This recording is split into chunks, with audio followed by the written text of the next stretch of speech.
ராவணனுடைய மடியில வச்சு அழக்கூட ஒரு வாய்ப்பு இல்லாம இப்படி வெறும் உண்டமாக கிடக்கிறாயே, இப்படி கிடக்கிற உன்னை பார்ப்பதற்கு நான் என்ன தவம் செஞ்சேன்?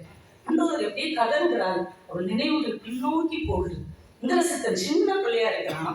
சலங்கை போட்டு விளையாடி ஓடு வருகிற அந்த சிறுவனாக இருக்கக்கூடிய அந்த சின்னஞ்சிறிய வயது. நம்ம வீட்டு பிள்ளைங்களாம் சின்ன சிறுவர்களாக இருக்கும்போது பொம்மை வச்சு விளையாடுவாங்க. கரடி பொம்மை வச்சு விளையாடுவாங்க, முயல் பொம்மை வச்சு விளையாடுவாங்க, புலி பொம்மை, யானை பொம்மை, சிங்க பொம்மை எல்லாம் வச்சு விளையாடுவாங்க. ஆனால் இந்திரசித்தன் அவனுக்கு பொழுது போகலன்னா காட்டுல இருந்து 2 சிங்கத்தையே பிடிச்சிட்டு வந்துருவாங்க. சின்ன பையனா இருக்கு, 2 சிங்கத்தை பிடிச்சிட்டு வந்து 2ஐயும் முட்டை விட்டு சண்டை மூட்டி அவங்க சண்டை போடுறத பார்த்து சந்தோஷமா என்ஜாய் பண்ணுவாங்க. ஒரு கட்டத்துல அந்த சிங்கமே சோர்ந்து போனதுக்கு அப்புறம் இவனுக்கு போர் அடிக்கும்ல, என்ன பண்ணுவானா, வானத்தை பார்த்தா அங்க நிலா இருக்கு. நாமெல்லாம் நம்ம பிள்ளைங்களுக்கு நிலா நிலா ஓடிவான் காமிச்சு சாப்பாடு விட்டுவோம். ஆனால் அவன் ராவணனுடைய பிள்ளை இல்லையா, எல்லா கோள்களுக்கும்